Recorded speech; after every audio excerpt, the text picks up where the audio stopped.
أعوذ بالله من الشيطان الرجيم. بسم الله الرحمن الرحيم. الرحمن علم القرآن خلق الإنسان علمه البيان.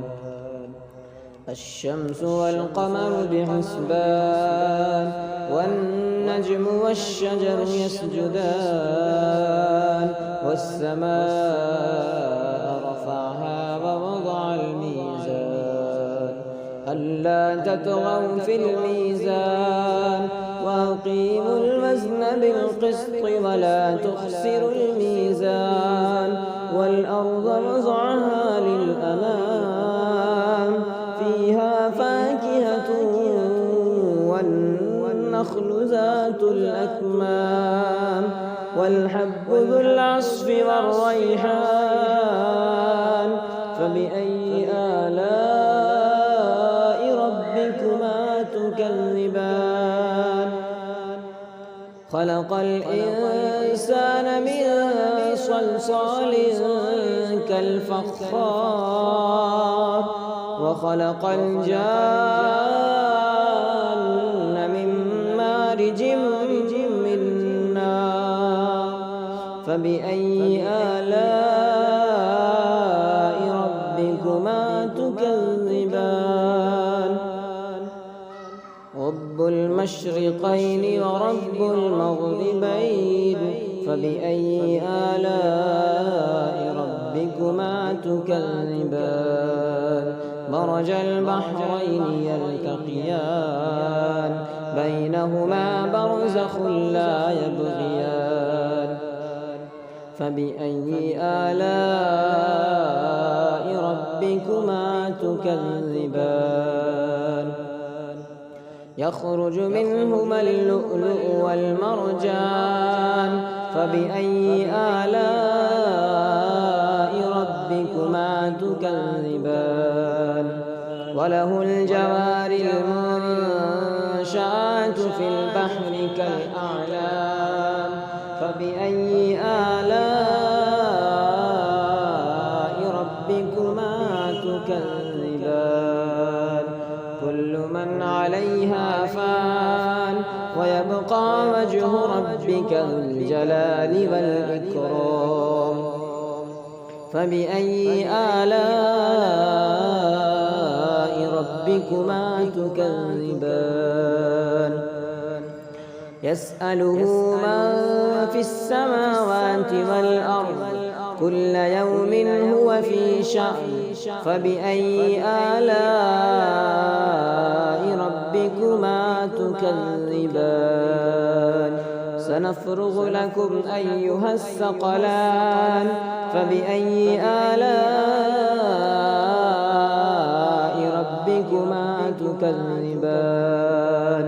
يا معشر الجن والإنس إن استطعتم أن تنفذوا من أقطار السماوات والأرض فانفذوا لا تنفذون إلا بسلطان فبأي آلاء ربكما تكذبان. يرسل عليكما شواظ من نار ونحاس فلا تنتصران فبأي آلاء ربكما تكذبان. فإذا انشقت السماء فكانت وردة كالدهان فبأي آلاء ربكما تكذبان. فيومئذ لا يسأل عن ذنبه إنس ولا جان فبأي آلاء ربكما تكذبان. يعرف المجرمون بسيماهم فيؤخذ بالنواصي والأقدام فبأي آلاء ربكما تكذبان هذه جهنم التي يكذب بها المجرمون يطوفون بينها وبين حميم آن فبأي آلاء ربكما تكذبان ولمن خاف مقام ربه جنتان فبأي آلاء ربكما تكذبان ذواتا أفنان فبأي آلاء ربكما تكذبان فيهما عينان تجريان فبأي آلاء ربكما تكذبان فيهما من كل فاكهة زوجان فبأي آلاء ربكما تكذبان متكئين على فرش بطائنها من استبرق وجنى الجنتين دان فبأي آلاء ربكما تكذبان فيهن قاصرات الطرف لم يطمثهن إنس قبلهم ولا جان فبأي آلاء ربكما تكذبان كأنهن الياقوت والمرجان فبأي آلاء ربكما تكذبان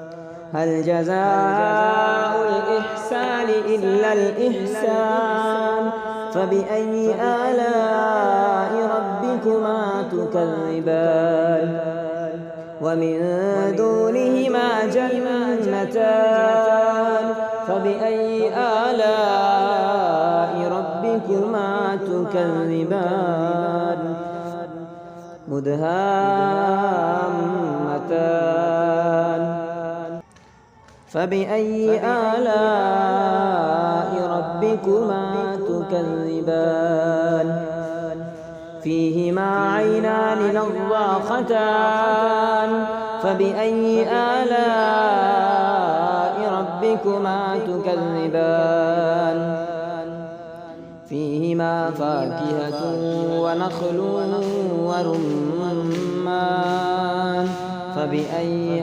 آلاء ربكما تكذبان فيهن خيرات حسان فبأي آلاء ربكما تكذبان